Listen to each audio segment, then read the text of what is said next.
በኢትዮጵያ ከ30% በላይ ሰዎችን የሚያጠቃው እንዲሁም ደግሞ አንዳንድ ሰዎች ላይ በተለይ ህጻናት ላይ ቋሚ የሆነ የአንጀት ጉዳትን የሚያመጣው የጃርዲያ በሽታ ምን አይነት በሽታ ነው? በምክንያት ይመጣል? እንዴትስ መከላከል እንችላለን? ሰላም የንቃተ ጤና ቤተሰቦች እንዴት ናችሁ? እንደምንቆያችኋል። ዛሬ እንግዲህ አንድ የጤና መረጃ ይዤ ተመልሻለሁ። ዛሬ የምናየው ስለ ጃርዲያ በሽታ ነው። ይህ በሽታ እንግዲህ በሀገራችን በብዙ ቦታዎች ላይ ተሰራጭቶ የሚገኝ በሽታ ነው። እንዲሁም ብዙ ህጻናት በተለይ ደግሞ ህጻናትን ለቋሚ ለሆነ የአንጀት ጉዳት የሚዳርግ በሽታ ነው። ስለዚህ በሽታ እናያለን።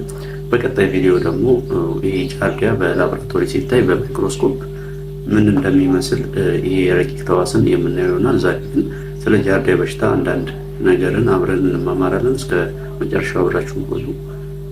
አዲስ ከሆናችሁ ደግሞ ሰብስክራይብ ማድረግን እንዳትረሱ። እስከ መጨረሻው ድረስ አብራችሁ ቆዩ። ጃርዲያ እንግዲህ ረቂቅ ተዋስ ነው። በአይን የማይታይ ፕሮቶዛ ከሚባሉ የረቂቅ ጥገኛ ተዋሳት የሚመደብ ተዋስ ነው። መጀመሪያ ጊዜ የተገኘው በ1859 ላምብል የሚባል ሳይንቲስት ባዮሎጂስት ነው ያገኘው።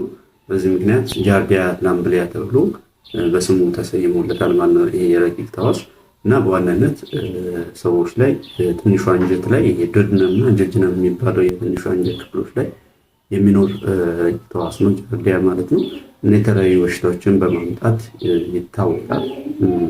በዋናነት በልጆች ላይ ይበረታል ከህፃናት ከአዋቂዎች ይልቅ። ምክንያቱም ልጆች እንግዲህ ነገሮችን ነካክቶ እጅን ወደ አፍ የማለት ጸባያቸው ዝንባሌ ስላላቸው ማለት ነው። ስለዚህ ጃርዲያሲስ የሚባለው በሽታ ደግሞ በጃርዲያ ምክንያት የሚመጣና ተቅማጥ፣ የሆድ ቁርጠት፣ ማስገሳት የመሰሉትን ምልክት የሚያሳይ የበሽታ አይነት ነው ጃርዲያሲስ። በምን ይከሰታል ካል እንግዲህ በዋነኛነት መከሰቻው የተበከለ ምግብና መጠጥ ነው። እንዲሁም የግብረ ሰዶማውያን በተለይ ወንድ ግብረ ሰዶማውያን ከአንዱ ወደ አንዱ ሊተላለፍ ይችላል በዚህ ድርጊት በዚህ ነገር ምክንያት ማለት ነው። ስለዚህ ዋነኛ ምንጫው ምክንያቱ ግን በዚህ በጃርዲያ በተለይ ደግሞ ጃርዲያ የሚባለው ሲስት የሚባል ስቴጅ ወይንም የኑሮ ደረጃ የህይወት ደረጃ አለው ይሄ ጃርዲያ ተዋስ ማለት ነው። በዚህ ምክንያት ሊተላለፍ ይችላል። ምክንያቱም ምንም ሳይሆን ይሄ ሲስት የምንለው የጃርዲያ የተዋሱ አይነት ወይንም የተዋሱ የኑሮ ደረጃ ወይንም የህይወት ደረጃ ለረጅም ጊዜ በኢንቫይሮንመንት በአካባቢ ላይ ሳይሞት ሊቆይ ስለሚችል እሱን እንግዲህ እሱ ያለበት ምግብ ወይንም መጠጥ ከተመገብን በተለይ ደግሞ የምንመገበው መጠጥ ወይንም ምግብ ቀዝቃዛ ከሆነ ያልሞቀ ከሆነ ይሄ በሽታ ሊተላለፍብን ይችላል ማለት ነው። ሌላው ደግሞ መተላለፊያ መንገዱን አይተናል። ሌላው ደግሞ ምልክቶቹ ናቸው። ምልክቶቹን እናያለን። ምልክቶቹ በብዛት የመጀመሪያ ምልክቱ አነስ ያለ እና እስከ መካከለኛ የሚደርስ የሆድ ቁርጠት ነው።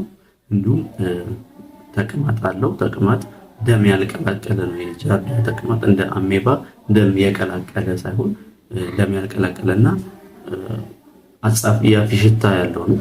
ሽታው እንግዲህ ከሩቅ የሚሸታ አይነት ወይንም ግማት ወይንም ሽታ የሚኖረው አይነት ሰገራ ወይንም ተቅማጥ ይኖራል።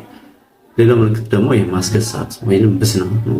ቶሎ ማስገሳት አንዱ ጸባይ ነው። በዚህ ትልቁ አንጀት ትንሹ አንጀት ላይ በሚኖረው ተጽዕኖ ምክንያት ማስገሳት ይኖራል።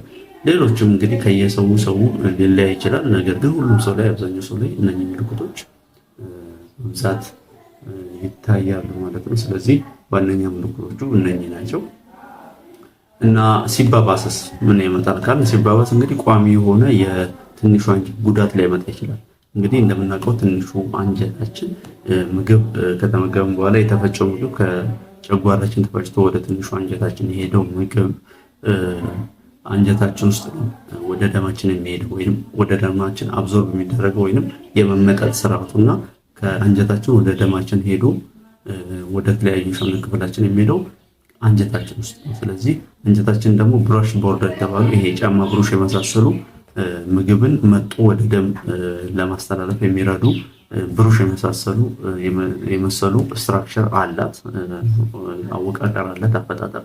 ስለዚህ የጃርዲያ ለረጅም ጊዜ ከቆየና እዚህ አካባቢ በሽታዎችን ማምጣት ከጀመረ እነኚህ ብረሽ ቦርደር የተባሉት ወይም ትንሹ አንጀት ላይ ያሉት ስትራክቸሮች ይጎዳሉ። በዛ ምክንያት የምግብ መመጠጥ ወይም የምንበላው ምግብ ወደ ደማችን አይሄድም፣ ለሰውነታችን ጥቅም አይሰጠንም ማለት ነው።